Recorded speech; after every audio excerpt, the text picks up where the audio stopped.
Genade onbeschrijfelijk groot, het weer aan mij bewijs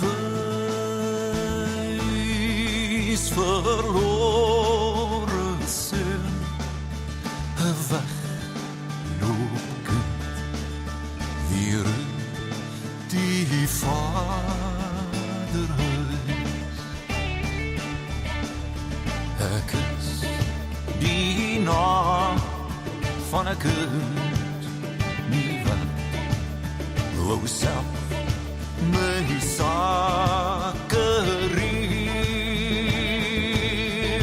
my liefde, my kanse, tyd en geld is nu. Goeiemiddag aan almal. Baie welkom hier by ons gemeente. Ons is dankbaar dat ons vir julle vandag hier kan ontvang. Koos en Grieta is so ongeveer 18 jaar deel van ons gemeente. So hulle is vir ons baie spesiale mense. En hulle plekkie was altyd vol hier in die kerk, regs agter, altyd op dieselfde plek gesit, altyd hier gewees. En Grieta natuurlik ook deel van ons bedieningsspan met begrafnisse en roudienste wat die eetgoed voorsien.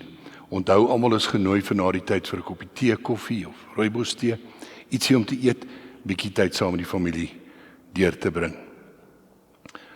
As ek sê welkom, dan is dit by die diens van Koos Wilson, volle name Jacobus Adrian Wilson, gebore op die 23ste Desember 1948, oorlede op die 4de Mei 2026.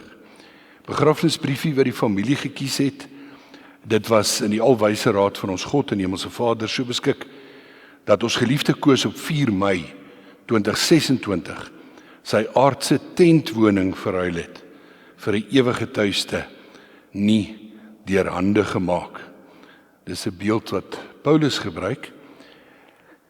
Ons dank die Hemelse Vader vir die tyd wat hy hom aan ons gegee het. Soete herinneringe sal in ons harte voortleef, totdat ons weer ontmoet. Die Here het gegee, die Here het geneem, die naam van die Here sy geloof. Dit is 'n aanhaling uit die boek Job. Nadat Job alles verloor het, het hy gesê, die Here het gegee, die Here het geneem, die naam van die Here sy geloof.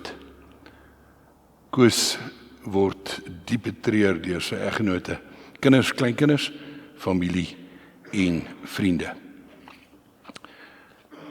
Dan gaan ons program as volg verloop. Ek gaan heel eers vir Dominee Werner Smal geleentheid gee om net 'n paar bedankings namens die familie te doen. Direk daarna sal die kleinseun Ruben 'n huldeblyk doen. Direk daarna, sonder aankondiging, gaan ons na 'n aantal foto's kyk, wat natuurlik gemengde gevoelens by mense opwek. Hartseer, maar ook geweldige opgewondenheid oor die goeie tye en die positiewe dinge wat julle almal saam met Koos kon beleef. So eers Dominee Werner, dan Ruben en dan die foto's asseblief. Tannie Grieta, ek wil vir eerstens vir Tannie baie dankie sê vir hierdie groot voorreg dat ek vandag die bedankings kan doen. Vandat ek hier by die gemeente begin werk het, stap ek nou al 'n lang pad saam met julle en die hoeveelheid kere wat ek al vir julle besoek het in die oom in die hospitaal. Ek dra dit baie na in my hart en dra julle op aan die Here. Geliefdes, ek deel net graag die bedankings namens die familie. Eerstens sal hulle vir die paramedici, Linwood Ambulance dienste en die Medic Werner ook baie bedank vir al hulle hulp. Dit is nou nie ek in hierdie geval nie. Dan GBA en LIM begrafnisdienste, baie dankie vir al die reëlings wat julle vir ons getref het. Vir Dominee Werner vir die bemoediging en bedankings, Dominee Braam vir die diens en vir Linda vir al julle hulp, as ook NG Kempton Park Oos, wat vir oom Koos so baie beteken het. Dit was sy tweede aardse tuiste gewees en geliefdes, ek kan ook hiervan getuig, net daar het julle elke Sondag gesit en dit was baie na in ons harte. Ons kinders en kleinkinders, dankie vir al julle bystand. Hy was baie lief vir julle en ook so trots op almal van julle gewees. Al die familie, vriende en kollegas wat vandag hier is, baie dankie. Dit word opreg gewaardeer. Dankie vir elke oproep en boodskap wat ons vriende en bure in die kompleks vir ons gestuur het. Begrafnisdienste, dames, ons kan ook nie vir julle genoeg dankie sê nie. Nelia vir die blomme, altyd 'n staatmaker, baie dankie. Vir ons koster, Fani en vir Linda vir al julle bydrae en hulp. Dit word opreg gewaardeer. Belinda, dankie vir die begrafnisbrief en die foto's. Production X vir die druk van die begrafnisbrief. Shane, baie dankie vir al jou reëlings maandag aand. Roan, Karin, Shane, Arnu en Stian, baie dankie vir julle bystand en ondersteuning in Pa se laaste oomblikke. En dan laastens Roan, baie dankie vir al die reëlings en hulp met Pa se papierwerk. Dankie dat ek op jou kan steun. Jy is nou my regterhand. Goeiemiddag, vriende en familie. Dit is vir my 'n voorreg om vandag hier voor julle te kan staan en te gesels oor my oupa. Ek wil begin deur om te sê, ek en my oupa het 'n groot liefde vir messe gedeel. Almal wat hom goed geken het, sal weet dat hy altyd 'n knipmes byderhand gehad het. Hy het ook vir my altyd gesê, Ruben, as ek eendag doodgaan, wil ek hê jy moet hierdie mes ontvang. My antwoord was altyd dieselfde. My antwoord was altyd dieselfde. Oupa, ek wil nie daai dag kom nie. Daai dag het nou gekom. En ons moet nou vir 'n ongelooflike persoon baie sê. My oupa was 'n persoon wat sy lewe voluit geleef het. Hy het sy familie werklik lief gehad. Sy kleinkinders was sy rykdom en sy vreugde. My ouma, sy lewensmaat en steunpilaar. Hy het nooit 'n kwaai woord gespreek nie. Hy was vriendelik, hy het altyd 'n glimlag op sy gesig gehad.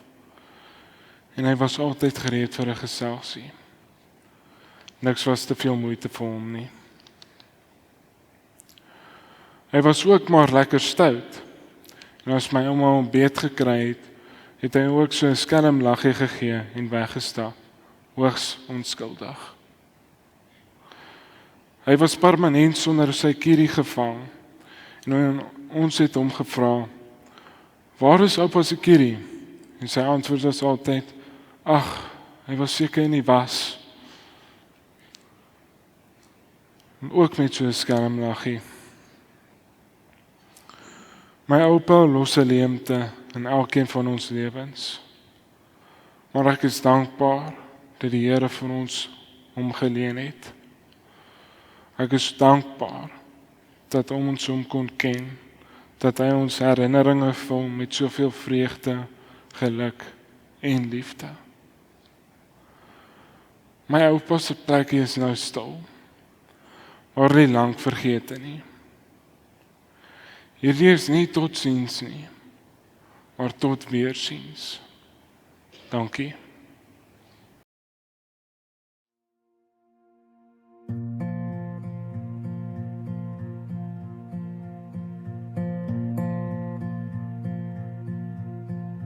All of these lines across my face tell you a story of who I am.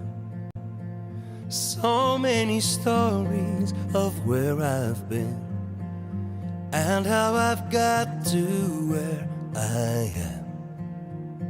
But these stories don't mean anything when you've got no one to tell them to. It's true that I was made for you. I climbed across the mountain tops, swam all across the ocean blue, crossed all the lines and I broke all the rules. But baby, I broke them all for you. And even when I was flat broke, you made me feel like $1,000,000.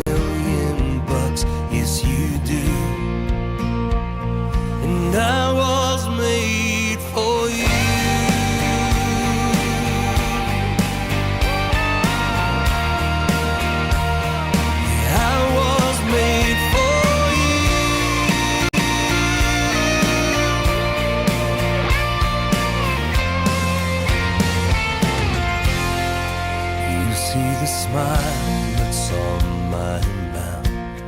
It's hiding the words that don't come out. And all of my friends who think that I'm blessed, they don't know my head is a mess. They don't know who I really am. They don't know what I've been through like you do. That I was made for you. All of these lines across my face tell you a story of who I am. So many stories of where I've been and how I've got to where I am. Oh, but these stories don't mean anything when you've got no one to tell them to. It's true that I was made for you. Yes, it's true that I was made for you.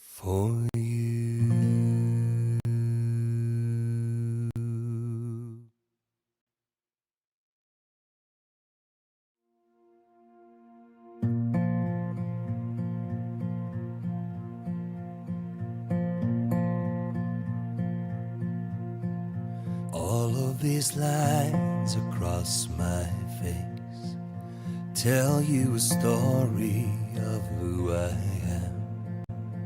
So many stories of where I've been and how I've got to where I am.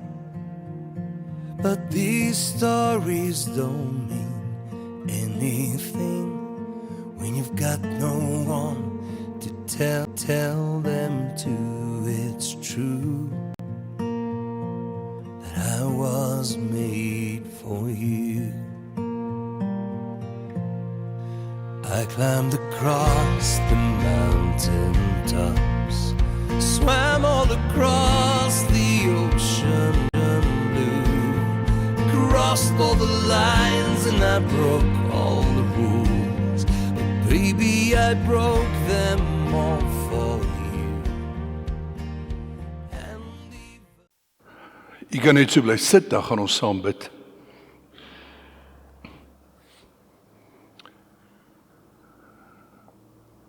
Here onse God, U weet wat elkeen wat vandag hier is, die nodigste het. U ken elkeen se seer, elkeen se verlang, elkeen se skok. En U weet dat dit moeilik en seer is. Daarom kom ons kerk toe, nie omdat U hier meer teenwoordig is as elders nie, maar omdat ons iets van ons afhanklikheid van U wil bely. Omdat ons by die een wil wees wat groter is as die lewe en groter is as die dood. Omdat ons wil troos kom soek by Hom wat self ons lewe leer ken het. Lyding, die kruis, die dood, die graf. Maar God dank ook die oorwinning oor die dood, die opwekking. Here Jesus, ons aanbid U as die lewende Here, die Seun van God en ons verlosser. Here, by U alleen kom soek ons troos. Ons as mense wil mekaar verskriklik graag troos. Maar selfs wanneer ons 'n paar woorde uitkry, dan weet ons dis maar stamelend en troos nie regtig nie. Net U kan troos en daarvoor bid ons. Dan natuurlik saam met ons behoefte aan troos, verskriklik belangrike geleentheid om te kan dankie sê. Dankie vir 'n mooi lewe. Dankie vir 'n spesiale persoon.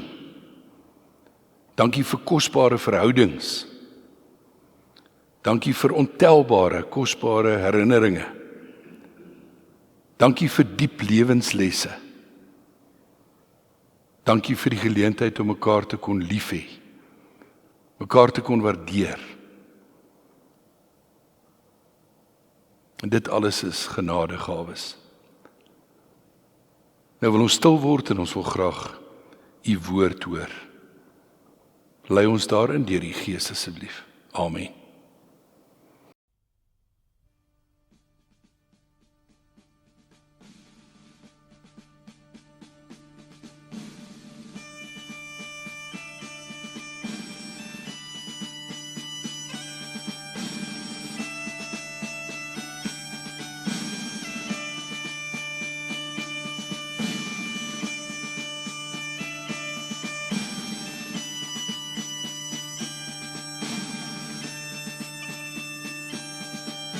Ek sien in my gees die glorie en die almag van die Heer, die Allerhoogste, wat in liefde oor sy koninkryk regeer. Hy het beloof aan die einde op die wolke kom hy weer. Hy is koning, hy regeer. Loof hom, prys hom,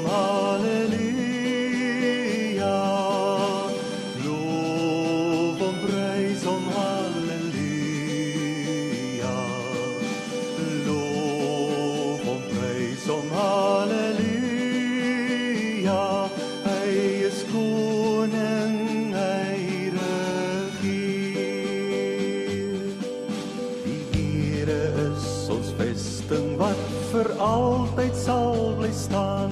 Hy beskerm elke mens wat in geloof na hom toe gaan. Hy is ons skuiling, hy is ons wapen, hy het die vyand reeds verslaan. Hy is die rots wat ewig staan. Loof hom, prys hom, halleluja.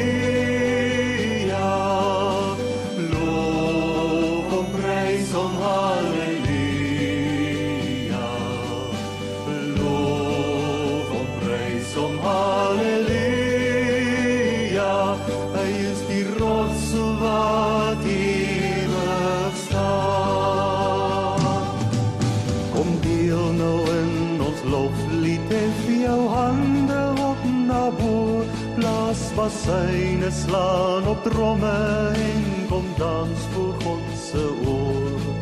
Kom leef in die oorwinning van sy woord waarin ons glo, want sy woord sal ewig staan.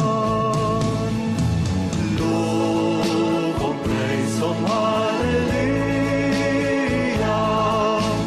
Loof hom, prys hom, halleluja.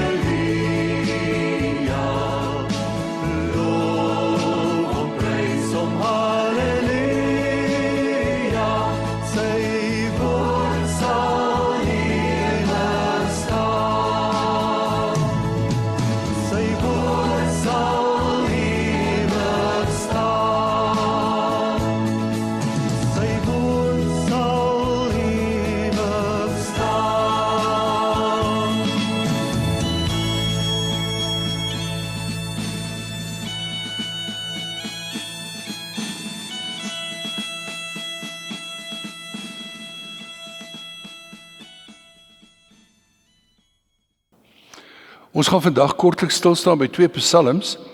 Die eerste een is afgedruk op die program by Koos se foto en dit is 'n teks wat die familie gekies het en ons het ooreengekom dat ek dan nou nog verdere teks sal kies om daarbey aan te sluit.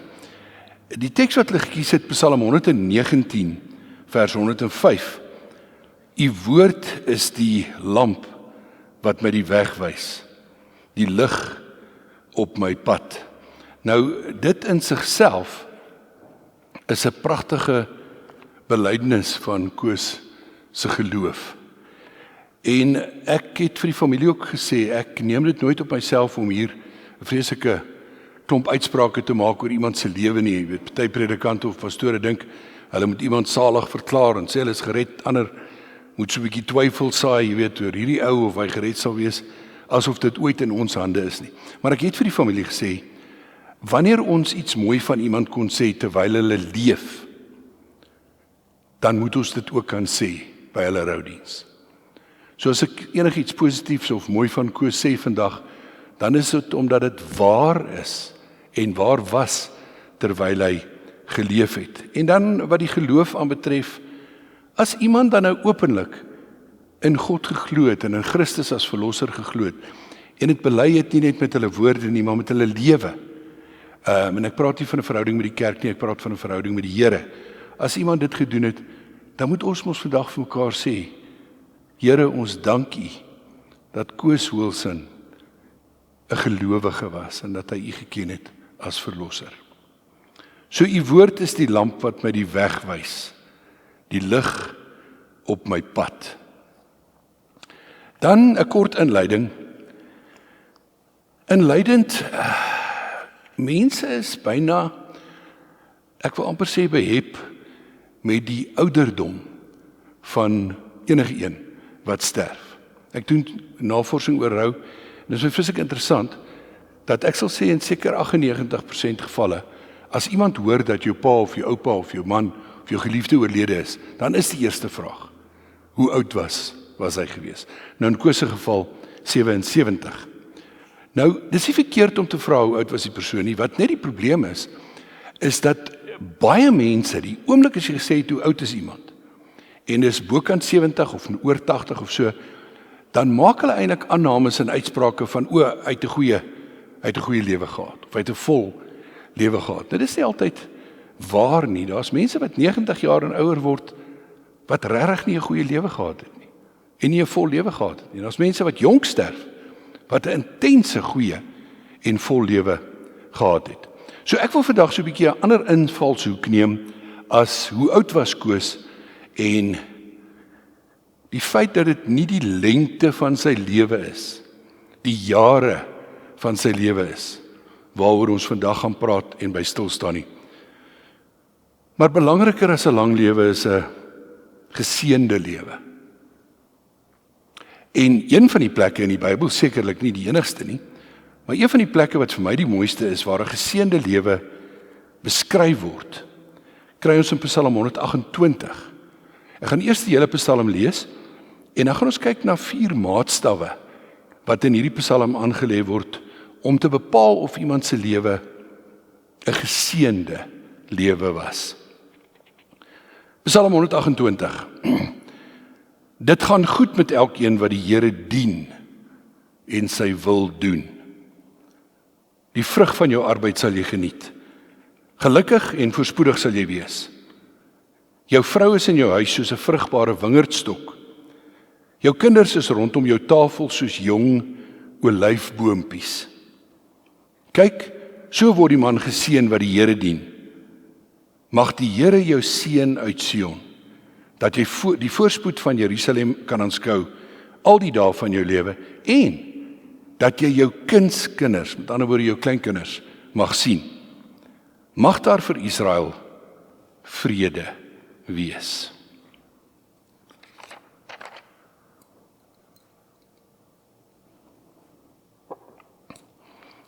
Vers 1, dit gaan goed met elkeen wat die Here dien en sy wil doen. Koos het 'n geseënde lewe gehad. Hy het geweldige positiewe dinge in sy lewe bereik. Hy het geweldige positiewe interaksie gehad met ander mense, en dan by name met sy nabye gesin. Sy vrou, sy kinders, skoonkinders, kleinkinders, vriende, die mense hier by die kerk en so meer en so meer. Koos het regtig 'n geseënde lewe gehad. Die feit dat hy net 77 jaar oud geword het, is in ons tyd intens hartseer, want mense word baie maklik 90 deesdae. En 77, die jong mense sal dit nou nie weet nie, maar is in ons tyd nie meer oud nie. 77 is nog glad nie oud nie. Maar kom ons kyk na die 4 areas of lewensterreine waaraan 'n geseënde lewe gemeet word in Psalm 128. Die eerste is arbeid, die vrug van jou arbeid sê jy geniet, jou huwelik, jou kinders en vierdens jou kleinkinders, maar dan kom daar 'n maar daarna. Kom ons kyk na die eerste, vers 2. Die vrug van jou arbeid sal jy geniet. Gelukkig en voorspoedig sal jy wees. Nou, Koos het, wil ek sê, hy's in 'n merkwaardige jaar gebore, 1948, wat in die politiek in Suid-Afrika 'n belangrike jaar was. Dis die jaar waarin hy gebore was. Maar wat sy werk aanbetref was vir al die jare, hoofsaaklik by die destydse spoorweë.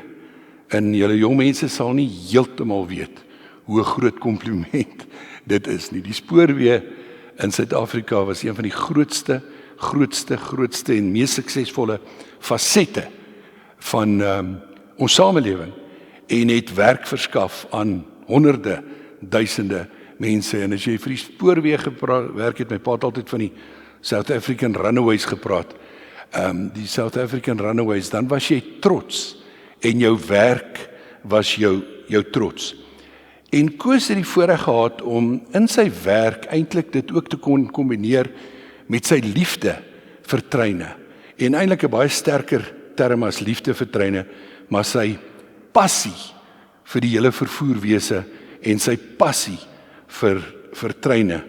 En nou is ek so bly dat ek oud genoeg is dat ek nog lekker baie kon treinry. Ek sê julle nou nie verveel met al die stories nie, maar van hoërskool af al trein gery baie in die weermag duisende kilometers van hier af Walvisbaai toe terug, Grootfontein toe terug, Oudtshoorn toe terug ensovoorts en ek was gek is nog oor treine en treinry. So ek kan my so inleef in Koos se passie. En die kinders sê vir een van die goed wat hy aanhou doen het rondom hierdie passie was om veral stoomtreine, stoomlokomotiewe, is die regte term, stoomlokomotief, te volg op YouTube en ook by geleentheid kans gehad het om weer 'n slag op so 'n trein of met so 'n trein te kon ry.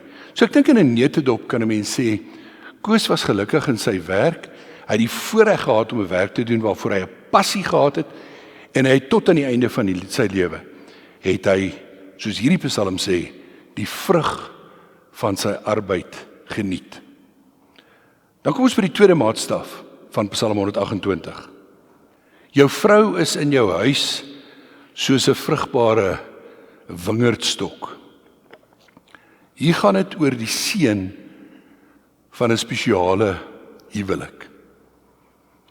Nou, Koos en Grieta het die voorreg gehad van 'n 53 jaar geseënde huwelik. Hierdie tweede aspek, maatstaf van die Psalm, is nog belangriker as die eerste rondom sy werk. En ek gaan nou nie vreeslik uitbrei oor hulle huwelik nie. Net een van die goed wat vir my interessant is, dis baie jare gelede, maar toe Grieta vir Koos die eerste keer ontmoet het daar of gesien het in die bank by in Petrusstein in die Vrystaat, het sy oogies gemaak vir hom. Nou deesdae is dit aan die orde van die dag dat die girls die eerste inisiatief neem, maar daai tyd was dit ongekend. Maar Grieta, duidelik, Griet, jou oog was reg en jy het mooi gekyk en jy het goed geëvalueer en jy het 'n goeie keuse gemaak. Weet jy, en ek dink wat ons van julle sal onthou van julle huwelik, en sê vir my om uit te brei, julle kinders sal baie meer kan vertel, maar weet jy, ons het julle altyd beleef as 'n span. En dis iets waarop ek vreeslik ingestel is. Baie mense is getroud, maar hulle is maar eintlik twee individue, jy weet, wat nou maar getroud is.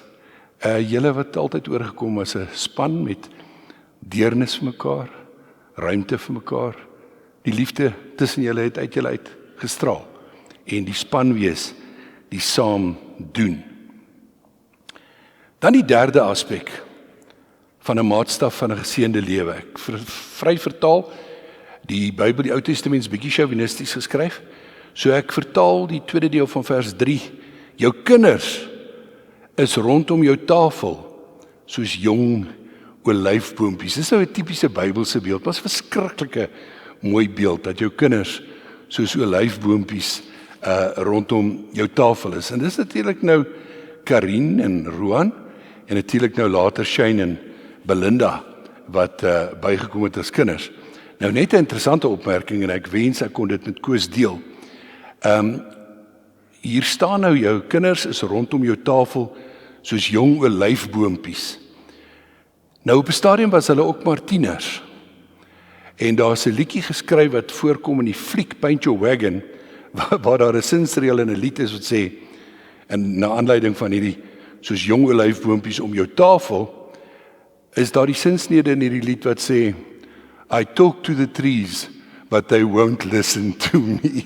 So Koos is daarom daardeur ook met twee kinders wat tieners geword het. Roan, Karin en daarbey Belinda en Shane, ek weer wil nie uitbrei nie oor al die persoonlike details en so nie, maar ek wil tog so een opmerking maak oor julle kind wees en julle verhouding met julle pa.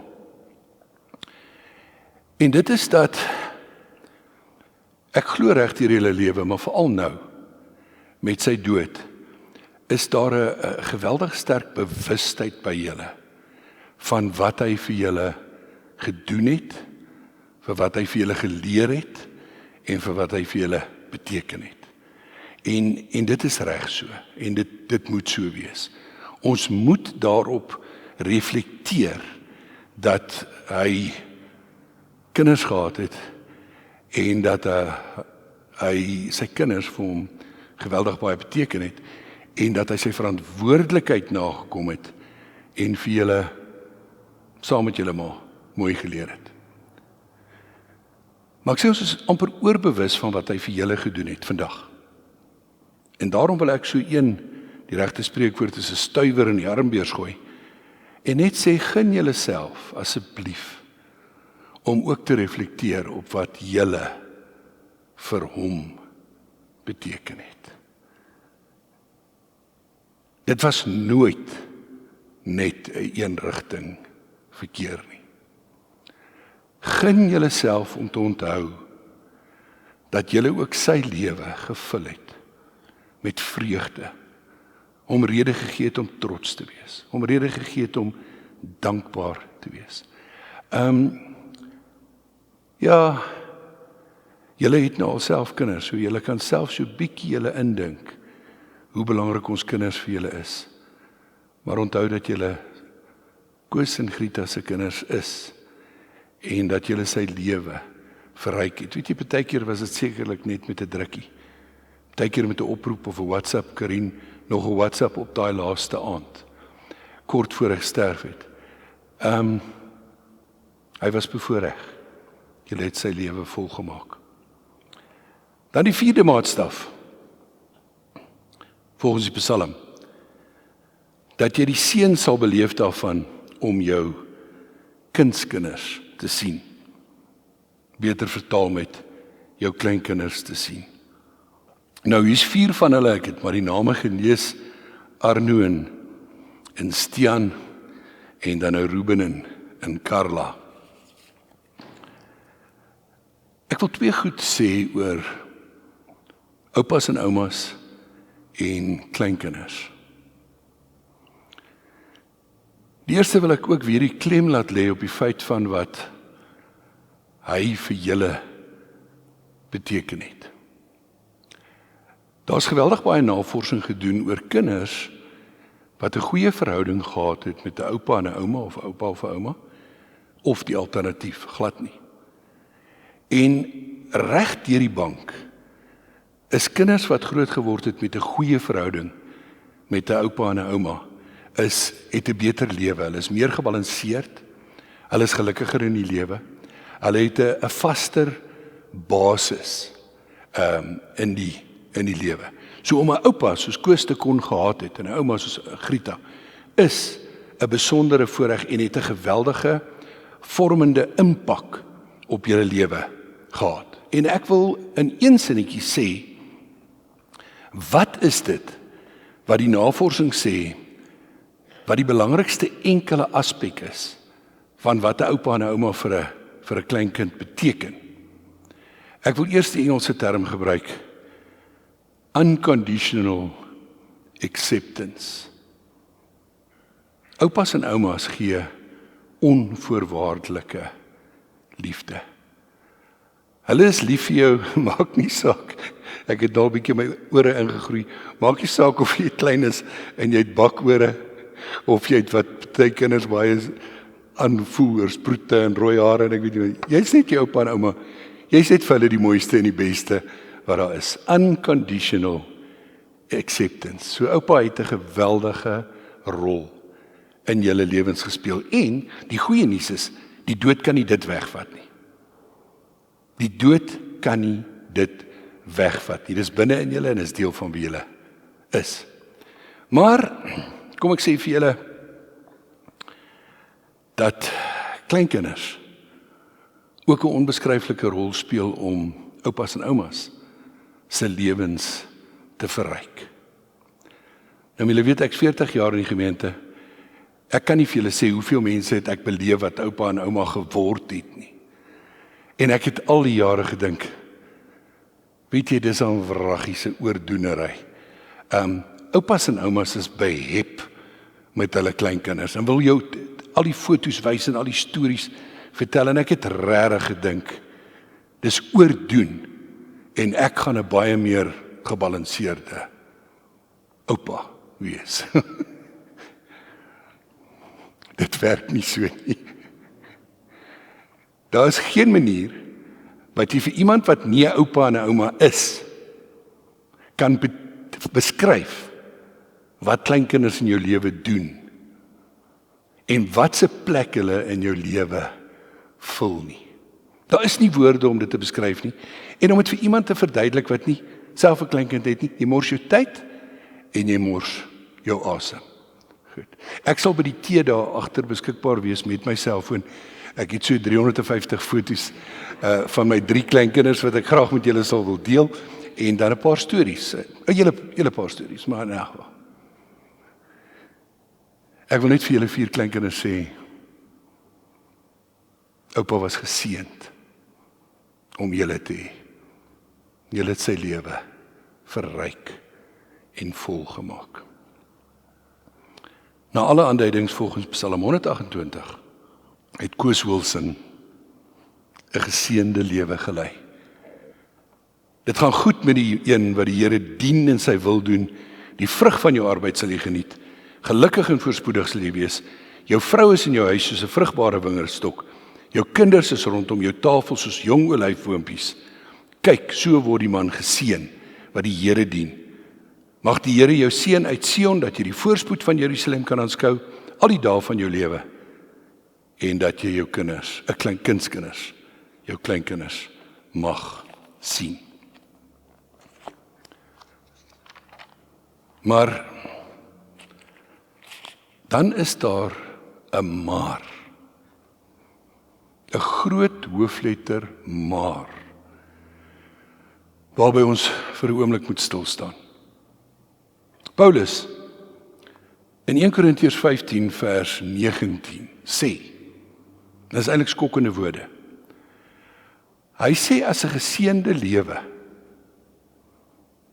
jou hoogste prioriteit is, moet ander mense vir jou baie, baie jammer voel. Ek wil dit vry vertaal. Paulus sê as jou verhouding met die Here net daaruit bestaan om 'n goeie werk en 'n goeie vrou en kinders en kleinkinders en goeie verhoudings te hê, as dit al is waaroor die lewe gaan, Paulus gebruik die woorde, is ons die bejammerenswaardigste van alle mense. Want, hoe belangrik 'n geseënde lewe ook al is, die dood beëindig die lewe. En dan hang dit af of jy in 'n verhouding staan met die lewende God en of jy met jou sterwe die volgende fase van jou lewe gaan beleef en dit by God. Koos het die voorreg gehad om 'n geseënde lewe te hê, 77 jaar. Maar hy het Christus as verlosser geken. En daarom beteken sy verhouding met die Here en sy kindskap meer as dit wat hierdie lewe alleen kan gee. En ons moet besef dat dit beteken dat hy daai oorgang kon maak. Onthou, Jesus het die mag van die dood gebreek. Ons is juis nou in die kerklike jaar, in die tyd waar ons stil staan, donderdag, môre herdenk ons hemelvaart. Maar ons is vandag nog in daai 39ste dag na die opwekking van Jesus uit die dood. Jesus is gekruisig, Vrydag, gesterf ongeveer 3 uur, haastig begrawe voor die sonsak. Maar Sondagoggend was sy graf leeg. En toe het hy in hierdie 40 dae begin met die proses van verskynings aan mense. Lukas skryf in Handelinge, hy het oor 'n periode van 40 dae by verskeie geleenthede aan verskeie mense verskyn en aan hulle met onbetwisbare bewyse getoon dat hy lewe. Ek gaan nie vandag vir 'n oomblik die hartseer van die dood probeer wegpraat nie, want ek dink dit is 'n fout. Wanneer ons geliefdes sterf, al is hulle gelowiges, al glo ons hulle is gered, al glo ons intens dat hulle by die Here is, het ons rede om hartseer te wees. Ons moet net weet waaroor ons hartseer is. Ons is hartseer oor die leeplek. Ons is hartseer oor die feit dat ons hom nie kan bel nie met hom kan praat nie vir hom 'n drukkie kan gee nie vir hom 'n boodskap kan stuur nie. Dis waaroor ons hartseer is, oor die verlies. Maar te midde van daai verlies, leef ons met die een troos. Jesus Christus het die mag van die dood gebreek. En hy beloof dat elkeen wat in hom glo, sal wanneer ons sterwe, ook lewe. Ek wil afsluit met 3 baie kort basies net opmerkings. Die eerste een is, asseblief, gooi net die woord of die begrip sterk wees. Gooi dit net by die agterdeur uit. Ek weet mense bedoel goed wanneer hulle vir ons sê, nie sterkte nie, sterkte is pragtig. Maar wanneer hulle vir ons sê, jy moet sterk wees. Ek wil vir julle verduidelik wat beteken dit. Dit is 'n projeksie, 'n projektering. As iemand vir jou sê, jy moet sterk wees na jou geliefde se dood, dan sê hulle eintlik vir jou, maak asseblief net of niks gebeur het nie. Want dan is dit vir my makliker om jou te hanteer, maar as jy so vreeslik hartseer is, dan weet ek nie wat om met jou te doen nie. Wanneer ons 'n geliefde aan die dood afstaan, is dit nie tyd vir sterk wees nie. Dis tyd vir hartseer wees. Dis tyd om ons verlies te betreur. Doen dit. Die tweede, wees altyd dankbaar vir die voorreg wat jy gehad het om hom te ken, om te kon lief hê, deur hom liefgehad te word, en dit wat hy in julle lewe gevestig het. Leef met daai positiewe herinneringe. En derdens en laastens,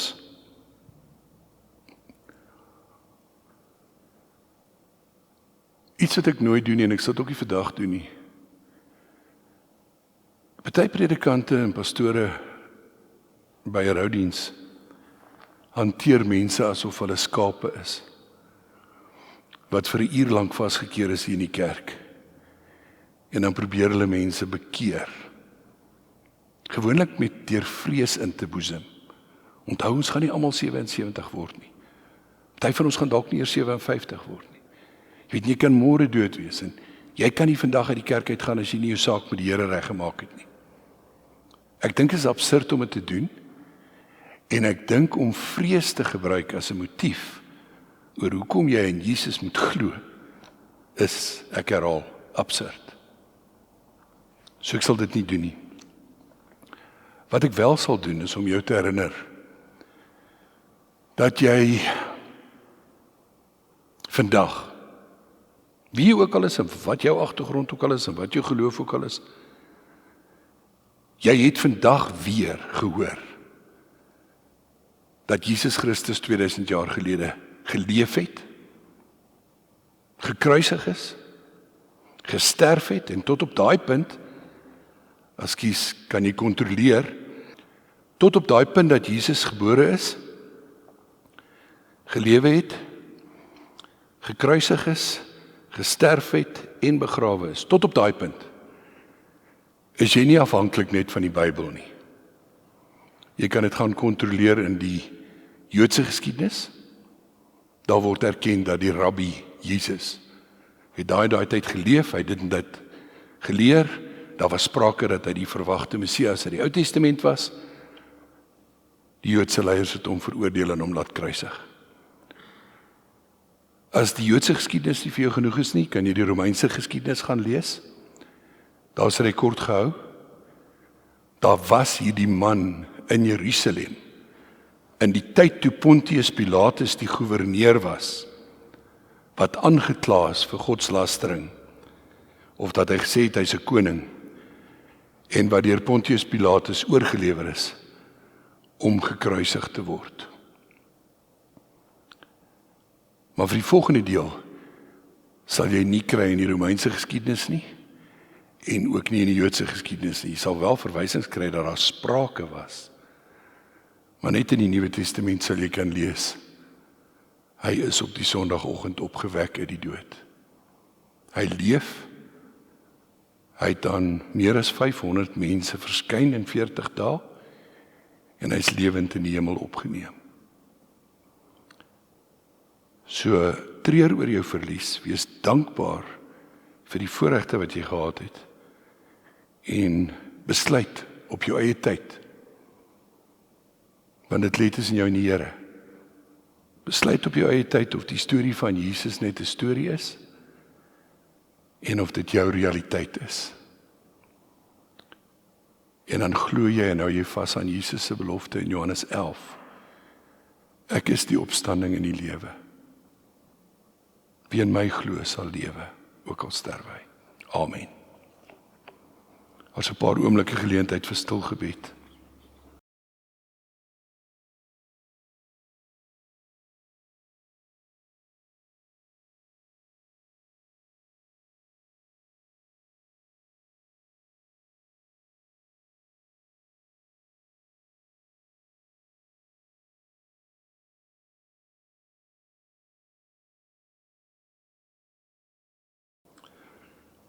Here, baie dankie vir elkeen wat vandag hier is, om vir hierdie familie met woorde en sonder woorde te sê, ons gee om vir julle. Ons dink aan julle in hierdie tyd van intense hartseer en skok, en ons het omgegee vir Koos. Dankie daarvoor, maar dan bid ons dat wanneer môre kom en oormôre, en volgende week, en volgende maand, en oor 3 maande, en oor 6 maande, en oor 'n jaar, almal met hulle lewens aangaan, dat hy dan steeds hierdie familie, hierdie gesin, sal dra, midde in hulle verlies. Ons vra dit in afhanklikheid van U.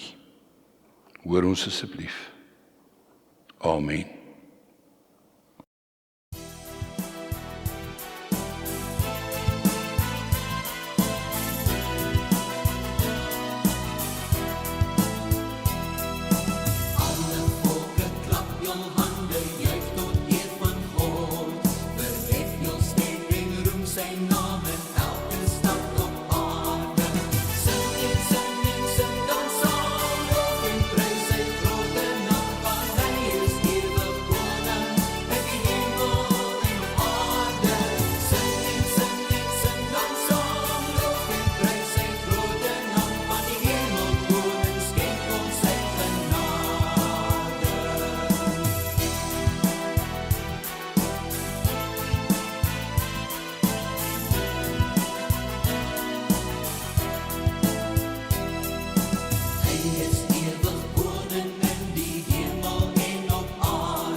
Die genade van die Here Jesus Christus, die liefde van God ons Vader en die vertroostende en versterkende teenwoordigheid van God, die Heilige Gees, bly by elkeen van u.